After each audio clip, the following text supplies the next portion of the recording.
Hello students and welcome to Best Learning Classes. Today we are going to discuss the questions of the chapter Issue of Debentures from question number 21. So let's get started. Green Limited purchased the assets of Strong Limited. Okay, for rupees 40 lakh and took over liabilities of 7 lakh at an agreed value of 32 lakh 40,000.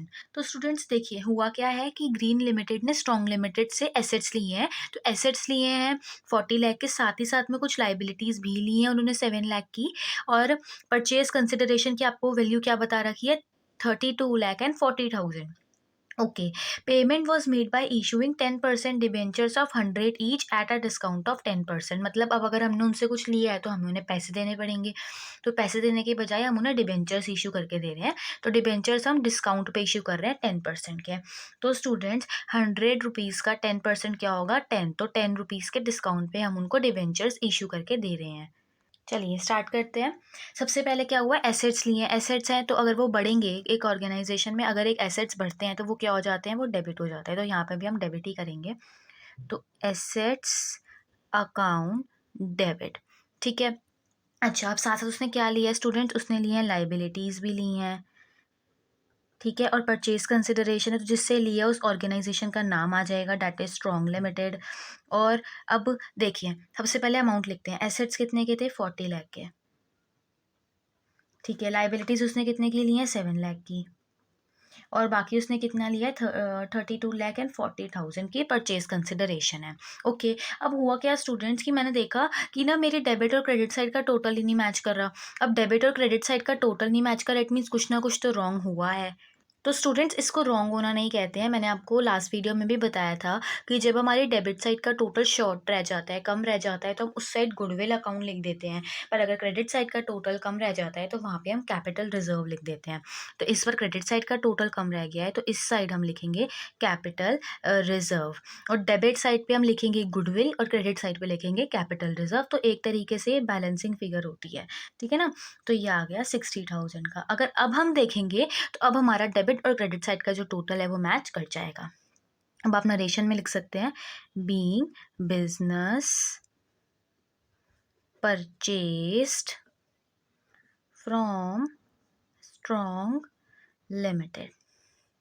अब next उसने हमें बताया था कि हमने क्या किया है ना, हमने उसको डिबेंचर्स इशू करे हैं बट डिस्काउंट पे करे हैं। तो जनरल एंट्री क्या बनेगी, इधर आ जाएगा स्ट्रॉन्ग लिमिटेड अकाउंट डेबिट, क्योंकि ये पहले हमारी लाइबिलिटी थी क्योंकि हमें इसको भी पैसे देने थे, तो इसलिए हमने क्रेडिट कर दिया था। बट अब लाइबिलिटी कम हो रही है क्योंकि हम उसको अब पैसे दे रहे हैं, तो लाइबिलिटी कम हो रही है तो वो डेबिट हो जाएगा। देन डिस्काउंट हमेशा डेबिट ही होता है, तो discount on issue of debentures, ठीक है। और हम डिबेंचर्स इशू कर रहे हैं।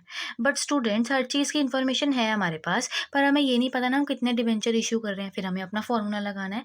बट स्टिल हम यहाँ पे क्या कर सकते हैं, नरेशन लिखेंगे अभी। चलिए, तो फॉर्मूला क्या होता है, purchase consideration issue price minus discount, और प्रीमियम होगा तो प्लस प्रीमियम हो जाएगा, है ना। तो परचेज कंसिडरेशन उसने हमें ये वाली बताई हुई थी 32 लाख एंड 40,000। 100 रुपीज़ पे इशू कर रहे हैं और 10 रुपीज़ का डिस्काउंट है। तो अब इसको अगर हम डिवाइड कर लें 90 से, तो एक ज़ीरो से एक ज़ीरो कैंसिल हो गया, इसको सॉल्व करके आ जाएगा 36,000। तो 36,000 डिबेंचर्स क्या है इशू करे जा रहे हैं। अच्छा, अब एक बात ध्यान से देखिएगा स्टूडेंट्स, देखिए 36,000 आप डिबेंचर्स इशू कर रहे हो, उस पर आप 100 रुपीज़ मंगवाओगे तो कितने मंगवा लोगे 36 लाख, ठीक है। और 36,000 पे हम क्या कर रहे हैं, हम 10 रुपीज़ का डिस्काउंट देंगे, तो ये क्या हो गया 3,60,000। माइनस करके क्या आ रहा है परचेज कंसिडरेशन का अमाउंट। तो हम इस तरीके से चेक भी कर सकते हैं हमारी जनरल एंट्री 100% मैच होगी। देखिए 36,000 थे, 100 रुपीज़ आप उस पर मंगवा रहे हो, तो 36 लाख हो गया, ठीक है। स्ट्रॉन्ग लिमिटेड के अकाउंट में इतने ही जाने चाहिए जितने उसके पास जाने चाहिए, ताकि उसका अकाउंट जो है वो दोनों साइड डेबिट और क्रेडिट होकर अकाउंट क्लोज हो जाए। देन हम डिस्काउंट भी दे रहे हैं 3,60,000 का, हो गया।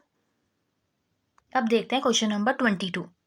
Well-being Limited took over assets of 9,80,000 and liabilities of 40,000. Assets 9,80,000 के हैं, liabilities 40,000 की, और HDR Limited से हम ले रहे हैं, ठीक है।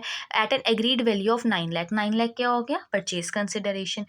Well-being Limited paid to HDR limited by issue 9% debenture of 100 each at a premium. बिल्कुल सब कुछ सेम रहा, हमें फिर से परचेज कंसिडरेशन का अमाउंट दे दिया, लाइबिलिटीज़ की वैल्यू बता दी, एसेट्स की वैल्यू बता दी। अब हमें चेक करना है कि भाई गुडविल आएगी या कैपिटल रिजर्व आना है, वो हम भी देख लेंगे, ठीक है। पर इस बार सिर्फ एक डिफरेंस ये है कि वहाँ पे उसने आपको बोला था कि आप 10% का डिस्काउंट दे रहे हो, बट इस बार आप 20% के प्रीमियम पे इशू कर रहे हो। तो स्टार्ट करते हैं स्टूडेंट। सबसे पहली जर्नल एंट्री क्या होगी, एसेट्स आ रहे हैं ऑर्गेनाइजेशन में, एसेट्स आएंगे तो वो डेबिट हो जाएंगे, तो हम वही लिखेंगे। तो हम लिखेंगे, देखिए फर्स्ट जर्नल एंट्री में क्या लिखेंगे, सन्ड्री एसेट्स अकाउंट डेबिट, ठीक है। हम क्या ले रहे हैं, हम लाइबिलिटीज ले रहे हैं। चलिए, एसेट्स आप कितने के ले रहे हैं, 9,80,000 के। लाइबिलिटीज़ हम ले रहे हैं 40,000 की, ओके। देन हम HDR लिमिटेड को पैसे कितने देने हैं, परचेज कंसिडरेशन बताई हुई है 9 लाख की। अब अगर देखें स्टूडेंट्स, तो यहाँ है 9,80,000, यहाँ है 9,40,000 टोटल। तो इट मीन्स अभी भी 40,000 से क्रेडिट साइड पे शॉर्ट पड़ रहा है, तो इट मीन्स यहाँ पे क्या आ जाएगा, कैपिटल रिजर्व।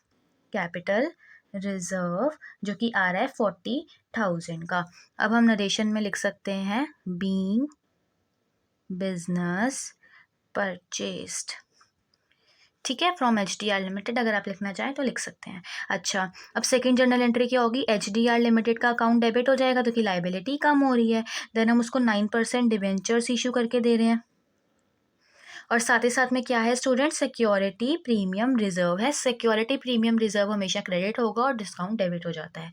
तो इस बार हम लिखेंगे, being debenture issued at premium, right. But again हमें एक और स्टेप फॉलो करना है, हमें निकालना है कि कितने नंबर ऑफ डिबेंचर्स हम इशू कर रहे हैं।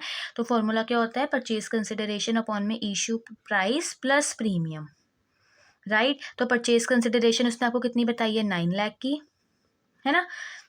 9 लाख की परचेज कंसिडरेशन हो गई, और हमें इशू प्राइस है 100 का अगर हम 20% निकालेंगे प्रीमियम के अमाउंट के लिए, तो वो और कुछ नहीं, 20 रुपीज़ ही आ रहा है। तो 9 लाख को अब हम 120 से डिवाइड कर देते हैं, तो ये डिवाइड करके आपके पास आ जाएगा 7,500 डिबेंचर्स। तो इट मीन्स आपने 7,500 डिबेंचर्स इशू करे हैं। तो अब यहाँ पे हम वही जर्नल एंट्री यहाँ पे पास ऑन करेंगे। तो सिक्योरिटी प्रीमियम रिजर्व में कितना जाएगा, 20 से मल्टीप्लाई करके, यहाँ पे आ जाएगा 100 से मल्टीप्लाई करके, उसके अकाउंट में 9 लाख ही जाने चाहिए। अब चेक करते हैं कि हमारा डेबिट और क्रेडिट साइड का टोटल सेम आ रहा है कि नहीं। तो बिल्कुल सेम आ रहा है स्टूडेंट्स, इट मीन्स हमने बिल्कुल सही जर्नल एंट्री पास की है। Now, question number 23. Neeraj Limited took over business of Ajay Enterprises on 1st April 2020. The details of the agreement regarding the assets and liabilities are to be taken over are building book value 20 lakh, agreed value 35 lakh, okay. Plant and machinery 12 lakh, 8 lakh, okay. तो इसका मतलब क्या है कि building आपने इतने पे ली है, प्लांट एंड मशीनरी आपने 8 लाख पे ली है, स्टॉक आपने 4 लाख पे लिया है, और ट्रेड रिसीवेबल्स भी आपने 4 लाख पे लिए हैं, ठीक है। क्रेडिटर्स आपने 3 लाख पे लिए हैं, और आउटस्टैंडिंग एक्सपेंसेस जो है वो हमने 1 लाख पे लिए हैं, एग्रीड वैल्यू पे लिए है ना स्टूडेंट्स, ठीक है। It was decided to pay for purchase consideration as 7 lakh, हम परचेज कंसिडरेशन में 7 लाख दे रहे हैं, okay. Through cheque and balance by issue of 2 lakh 9% debentures of 20 each at a premium of 25%। मतलब ये तो उसने आपको एसेट्स और लाइबिलिटीज़ के बारे में बता दिया, ठीक है। जैसे अभी तक तो हम सिर्फ लिख देते थे ना, सन्ड्री एसेट्स टू लाइबिलिटीज़, इस बार उसने आपको सिर्फ अलग अलग करके बता दिया। अच्छा, फिर वो क्या बोल रहा है कि परचेज कंसिडरेशन में से 7 लाख का अमाउंट तो आप बैंक के थ्रू पे कर रहे हो, बाकी का जो बच गया है वो आप क्या करोगे, आप डिबेंचर इशू कर रहे हो 9% डिबेंचर 25% के प्रीमियम पे, ठीक है। तो in the books of Neeraj limited, सबसे पहले हमने देखो क्या लिया, हमने लिया बिल्डिंग, तो बिल्डिंग आ रही है, एसेट सारे के सारे डेबिट कर दो, building account debit, then plant and machinery account debit, then stock account debit, then trade receivables account debit. Building हमने कितने की लिया, 35 लाख, ठीक है। देन आपने प्लांट एंड मशीनरी लिया है 8 लाख का, देन 4 लाख का हमने स्टॉक लिया है, और 4 लाख की हमने ट्रेड रिसीवेबल्स लिए हैं। अब आगे बात करें लाइबिलिटीज़ की, तो क्रेडिटर्स हैं, क्रेडिटर्स लिए हैं 3 लाख के, और आउटस्टैंडिंग एक्सपेंसेस, आउटस्टैंडिंग एक्सपेंसेस वो लिए हमने 1 लाख के, ठीक है। अच्छा, अब टू अजय एंटरप्राइजेस, अब बात करते हैं कि परचेज कंसिडरेशन का अमाउंट कैसे आएगा मैम। वो तो हमें बताया ही नहीं हुआ। उन्होंने तो बोला है कि बैलेंस जो है उसके लिए हम डिबेंचर्स इशू कर रहे हैं। तो सबसे पहले देखिए, आप बैंक से कितनी मनी दे रहे हैं स्टूडेंट्स? 7 लाख, यही कहा है उसने। ठीक है, बाकी हम डिबेंचर इशू कर रहे हैं। अब डिबेंचर आप किस हिसाब से इशू कर रहे हो? 20 रुपीज़ बोला उसने, और वो बोल रहा है कि प्रीमियम पे इशू कर रहे हो। तो पहले हम दे रहे हैं 40 लाख, एंड देन उसके बाद आप ना वो भी दे रहे हो 2 लाख डिबेंचर्स हम इशू करें ना। देखो इस बार क्या है कि उसने आपको बता दिया है, तो हमें परचेज कंसिडरेशन अपॉन में इशू प्राइस वो सब करने की ज़रूरत नहीं है, क्योंकि नंबर ऑफ डिबेंचर्स उसने बता दिए हैं कि 2 लाख ही हैं। बाकी वो बोल रहा है कि 20 रुपीज़ के हैं और आप 5 रुपीज़ का वो भी दे रहे हो ना, प्रीमियम भी दे रहे हो। ठीक है, तो ये आ गया 10 लाख। अब इनको प्लस कर लीजिए, 40 lakh plus 10 lakh is 50 lakh, 50 lakh plus 7 lakh 57 lakh. तो ये आ गया अमाउंट। तो अब यहाँ पे जो हम अजय एंटरप्राइजेस में अमाउंट लिखेंगे वो लिखेंगे 57 लाख, जो कि इस तरीके से निकल के आया है कि कुछ हम डिबेंचर इशू कर रहे हैं वो भी एट अ प्रीमियम, है ना। और अगर डिस्काउंट होता तो 1 लाख माइनस हो जाता, बट इस केस में प्रीमियम था।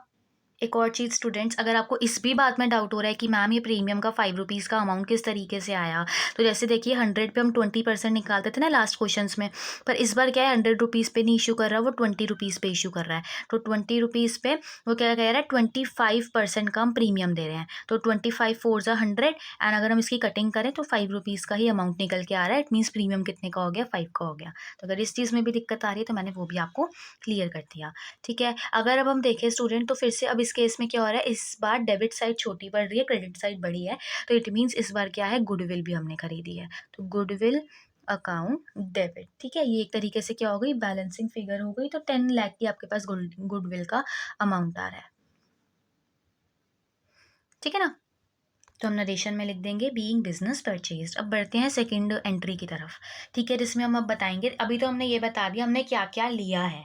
ठीक है, अब बात करते हैं कि उसको पेमेंट किस तरीके से की जाएगी। तो अजय एंटरप्राइजेस का यहाँ पे अकाउंट क्या हो जाएगा, डेबिट हो जाएगा, तो कि लाइबिलिटी अब कम हो जाएगी, जो कि हम उसको पैसे देने वाले हैं। ठीक है, तो अजय एंटरप्राइजेस अकाउंट डेबिट, कुछ पैसा हम उसे चेक के थ्रू दे रहे हैं, मतलब बैंक के थ्रू दे रहे हैं, तो बैंक में पैसा कम हो जाएगा, एसेट कम होता है तो क्रेडिट हो जाता है। देन कुछ हम उसको डिबेंचर्स इशू करके दे रहे हैं, तो टू डिबेंचर्स अकाउंट, और बाकी क्या है, कुछ अमाउंट सिक्योरिटी प्रीमियम रिजर्व का भी है। तो अभी स्टूडेंट्स हमने निकाला था कि बैंक में वो 7 लाख दे रहा था। सबसे पहली बात आप यहाँ पे लिख दीजिए कि 57 लाख आपका टोटल आना चाहिए। देन 40 लाख वो डिबेंचर्स के थ्रू दे रहा है ना, और बाकी का जो सिक्योरिटी प्रीमियम रिजर्व के थ्रू वो 10 लाख का अमाउंट दे रहा है। तो इस तरीके से आपका डेबिट और क्रेडिट साइड का जो टोटल है वो मैच कर गया, है ना। तो यहाँ पे मैंने आपको नरेशन भी बता दिया है कि being payment made to Ajay enterprises ₹7 lakh हम चेक के थ्रू दे रहे हैं, और बाकी के लिए हम डिबेंचर इशू कर रहे हैं, वो भी at premium. Now question number 24, Grown limited issued 510% debentures of ₹1000 each credited as fully paid up to promoters for their services to incorporate the company. Incorporate आ गया, इट मीन्स या तो हम इसको इनकॉर्पोरेशन एक्सपेंसेस ले सकते हैं या फिर हम इसको प्रीलिमिनरी एक्सपेंसेस ले सकते हैं। ठीक है, इतने तो हम उनके सर्विसेज के लिए दे रहे हैं। बाकी क्या है, वो कह रहा है कि आपने ना 100 और भी 10% डिबेंचर्स इशू किए अंडर राइटर्स को भी, तो दो हो गए स्टूडेंट। पहले आप 500 जो इशू कर रहे हो वो आप इनकॉर्पोरेशन एक्सपेंसेस के लिए दे रहे हो, और बाकी के जो आप 100 रुपीज़ 100 डिबेंचर्स इशू कर रहे हो वो आप अंडर राइटर कमीशन के लिए इशू कर रहे हो। तो स्टार्ट करते हैं स्टूडेंट्स। देखिए, सबसे पहले हम लिख देते हैं, अब आपकी चॉइस है स्टूडेंट कि आप इनकॉर्पोरेशन एक्सपेंसेस लिखना चाहते हो या फिर आप प्रीलिमिनरी एक्सपेंसेस लिखना चाहते हो, दोनों बातें सेम ही रहेंगी। तो incorporation expenses account debit, expenses हैं तो डेबिट ही होंगे ना, डेबिट वाले एक्सपेंसेस एंड लॉसेस। और किसको देने हैं अब ये पैसे, प्रोमोटर्स को इनकॉर्पोरेशन करने के लिए। तो टू प्रोमोटर्स अकाउंट, ये किस तरीके से आएगा, हम 500 डिबेंचर इशू कर रहे हैं वो भी 1000 ईच पे, तो अमाउंट क्या आ गया, 5 लाख, है ना। तो being amount due to promoters.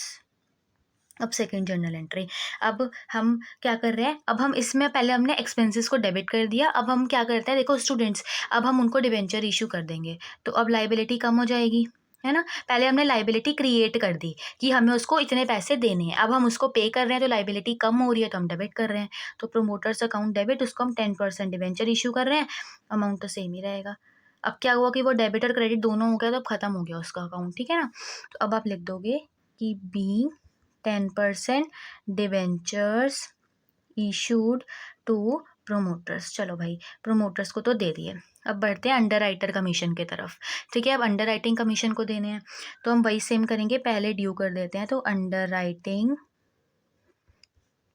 Commission account debit to underwriters. अच्छा, अब इसको किस हिसाब से दे रहे हैं? 100 डिवेंचर इशू कर रहे हैं, 1000 ईच, तो ये आ गया 1 लाख। ठीक है, अब इसको भी हम पे कर देंगे। सबसे पहले हमें नरेशन लिख रहे हैं कि अभी हम कमीशन ड्यू करवा रहे हैं। Being under writers commission due, अब हम उसको पेमेंट कर देंगे। तो अंडर राइटर्स का अकाउंट अब कम हो रहा है ना, लाइबिलिटी हमारी कम हो रही है तो डेबिट हो जाएगी। तो अंडर राइटर्स अकाउंट डेबिट, और उसको हमने डिवेंचर्स इशू कर दिए। तो टू 10% डिवेंचर्स, अमाउंट तो सेम ही रहेगा। Being debenture issued to underwriters. चलो, इतना तो हो गया। अब क्या है स्टूडेंट्स, अब देखिए हमने यहाँ पे एक्सपेंसेस क्रिएट करे। एक्सपेंसेस कहाँ चले जाते हैं? एक्सपेंसेस पीएनएल अकाउंट में चले जाते हैं। तो अब हमें एक्सपेंसेस, देखिए प्रोमोटर का अकाउंट कैंसिल हो गया, अंडर राइटर का अकाउंट कैंसिल हो गया, बचा ये इनकॉर्पोरेशन और ये अंडर राइटिंग कमीशन। तो इसके अकाउंट को भी खत्म करने के लिए हम इसको अब ट्रांसफर कर रहे हैं पीएनएल अकाउंट में। ठीक है, एक तरीके से क्या होता है, पीएनएल में सारे एक्सपेंसेस आप इंक्लूड करते हो ना स्टूडेंट, तो वहाँ पे एक्सपेंसेस पीएनएल अकाउंट में कहाँ पे जाते हैं? डेबिट साइड पे जाते हैं, इसलिए पीएनएल अकाउंट हम यहाँ पे डेबिट कर रहे हैं। और वो डेबिट किस किस चीज़ों से हो रहा है? एक तो इनकॉर्पोरेशन एक्सपेंसेस से, इनकॉर्पोरेशन एक्सपेंसेस, और दूसरा अंडर राइटिंग कमीशन से। अंडर राइटिंग कमीशन डेबिट हो गया है ना, इनकम होती है तो पीएनएल अकाउंट क्रेडिट हो जाता है, बट इस बार एक्सपेंसेस है तो डेबिट होगा। तो नरेशन में भी हम यही लिखेंगे कि being expenses transferred to P and L account, right. तो अमाउंट तो अभी हमने बताया ही, एक तो है 5 लाख और 1 लाख का अंडर राइटिंग कमीशन, टोटल मिला के हो गया 6 लाख, जो हमने डाल दिया वहाँ पे। Now question number 25. Bright Limited took over the assets of 6,60,000 and liabilities of 80,000 for Star Limited for an agreed purchase consideration of 6 lakh, payable 10% in cash and balanced by the issue of 12% debentures of 100 each.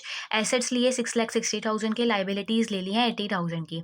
हम पता है कि purchase consideration है 6 लाख की, purchase consideration का 10%, 6 लाख का 10% कितना हो गया? 60,000। 60,000 आप क्या कर रहे हो? आप बैंक के थ्रू दे रहे हो, कैश में दे रहे हो? बैंक के थ्रू नहीं, इस पर हम कैश के थ्रू दे रहे हैं। और बाकी का जो बच गया 6 लाख में से 60,000 आपने दे दिया, बचा कितना? 5,40,000। 5,40,000 के लिए आप 12% डिवेंचर 100 ईच पे इशू कर रहे हो। अब इस बार उसने आपको अलग अलग केसेस बता दिए। पहला, अगर आप एट पार डिवेंचर इशू कर रहे हो, या फिर आप 20% के प्रीमियम पे इशू कर रहे हो, या फिर आप 10% के डिस्काउंट पे इशू कर रहे हो। तो चलिए स्टार्ट करते हैं। सबसे पहले देखिए हमने एसेट्स लिए हैं, तो एसेट्स अकाउंट डेबिट। ठीक है, एसेट्स हमने लिए हैं 6,60,000 के। ओके, इसके बाद हमने क्या किया? हमने उनसे लाइबिलिटीज़ भी ली हैं, तो टू लाइबिलिटीज़ अकाउंट, लाइबिलिटीज़ हमने ली हैं 80,000 की। ओके, उसके बाद हम परचेज कंसिडरेशन का अमाउंट लिखेंगे। तो किससे हमने परचेज किया है? टू स्टार लिमिटेड, वो अमाउंट है 6 लाख का। ठीक है, तो अब क्या हुआ कि 6 लाख प्लस 80,000 इज 6,80,000, और यहाँ क्या है? 6,60,000, 20,000 का डिफरेंस आ रहा है डेबिट साइड पे, तो इट मीन्स गुडविल। तो goodwill account debit that is 20,000। इसीलिए हमेशा जर्नल एंट्री करने के बाद हमें देखना चाहिए कि हमारे डेबिट और क्रेडिट साइड का टोटल सेम आ रहा है या नहीं आ रहा। अब हम नरेशन लिख सकते हैं, बीइंग बिजनेस परचेस्ड। ठीक है ना, अब आगे बढ़ते हैं। अब सेकंड जर्नल एंट्री में हम लिख सकते हैं कि स्टार लिमिटेड की लाइबिलिटी कम हो रही है, right. Star limited account debit, क्योंकि हम उसको भी कैश में पैसा दे रहे हैं, तो टू कैश अकाउंट, है ना। तो आप क्या लिखोगे कि बीइंग 10%, अभी हम सिर्फ 10% दे रहे हैं 6 लाख का, paid to star limited in cash. तो 6 लाख का 10% इज 60,000, 60,000 हमने उसको दे दिया, है ना, 60,000। अब बढ़ते हैं केसेस की तरफ। सबसे पहला केस था एट पार, अगर वो इशू कर रहा है तो क्या होगा। सबसे पहले हम निकालते हैं number of debenture purchase consideration upon में इशू प्राइस, ना ही प्लस होगा कुछ भी इसमें, ना ही माइनस होगा, तो कि एट पार इशू कर रहा है। तो अब बचा कितना, 5,40,000। 5,40,000 कैसे आया, 6 लाख थे, उसमें से 10% हमने 60,000 तो दे ही दिया है, तो अब हमारे पास 5,40,000 ही बचा है जो हमें अब पे करना है डिबेंचर्स के थ्रू। ठीक है, और इश्यू प्राइस उसने हमें क्या बता रखा है, उसने हमें बता रखा है कि 100 है, तो इसको अगर हमने सॉल्व करा तो इट मीन्स 5,400 डिबेंचर्स इशू करने हैं। तो क्या जनरल एंट्री बनेगी, star limited account debit to 12% debentures, है ना। तो 5,400 थे और आप 100 रुपीज़ पे इशू कर रहे हो, तो 5,40,000। जाने हमेशा स्टार लिमिटेड में 5,40,000 ही चाहिए, बट अलग अलग केसेस उसने आपको बता दिए हैं। ठीक है, तो नरेशन क्या बनेगी, being debentures issued at par, par पे इशू हुए हैं। अब आगे बढ़ते हैं। आगे बात आती है प्रीमियम पे इशू कर रहा है। अब बात कर लो कि प्रीमियम पे नंबर ऑफ डिबेंचर्स कितने बनेंगे, तो परचेज कंसिडरेशन अपॉन में इशू प्राइस प्लस प्रीमियम। तो परचेज कंसिडरेशन तो वही सेम रहा, इशू प्राइस भी वही रहा। अब आपको प्रीमियम 20% का दे रहा है, 100 का 20%, 20 रुपीज़। तो क्या बन गया, 5,40,000 डिवाइड बाई 120, तो 0 से 0 कैंसिल हो गया, तो 4,500 डिबेंचर्स बन रहे हैं। तो अब क्या जनरल एंट्री बनेगी, लाइबिलिटी कम हो रही है ना हमारी, तो डेबिट हो जाएगी। तो स्टार लिमिटेड अकाउंट डेबिट, हम उसको 12% डिबेंचर इशू कर रहे हैं और साथ ही साथ में आ रहा है सिक्योरिटी प्रीमियम रिजर्व।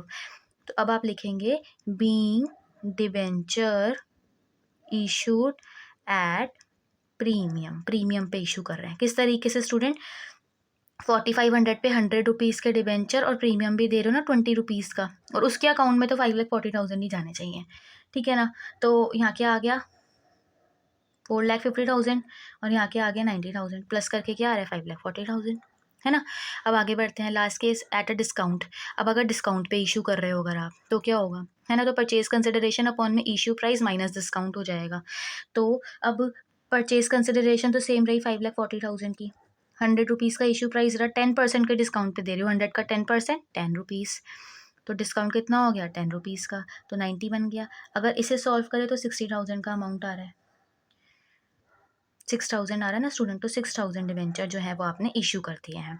अब क्या बनेगा, वही लाइबिलिटी कम होगी, तो star limited account debit, discount क्या होता है हमेशा, डेबिट तो discount on issue of debentures account debit, और हम डिवेंचर्स इशू कर रहे हैं, तो टू 12% डिवेंचर्स। नरेशन बन जाएगी being debentures issued at discount. अब किस तरीके से उसने डिस्काउंट पे इशू किया है, 6,000 डिवेंचर्स आ रहे हैं, उस पर 10 रुपीज़ का वो डिस्काउंट दे रहा है, 60,000 बन गया, 5,40,000 उसके अकाउंट में जाने ही जाने चाहिए, और 6,000 का 100 रुपीज़ यहाँ चला जाएगा, तो 6 लाख आ गया, है ना। इस तरीके से अमाउंट आते हैं। अब देखिए क्या है, आपको एक एक चीज़ पता है, ये 5,40,000 कैसे आया, ये 60,000 कैसे आया, ये 6 लाख कैसे आया, तो अब आपको कोई दिक्कत आएगी ही नहीं स्टूडेंट, क्योंकि अब आपकी कंसेप्ट क्लैरिटी हो गई है, हमें कुछ भी याद करने की नीड ही नहीं पड़ी। अब पेपर में जैसा मर्जी क्वेश्चन दे दे, कोई भी डिजिट बदल दे, स्टार लिमिटेड की जगह जो मर्जी नाम दे दे, हमें आता है क्वेश्चन।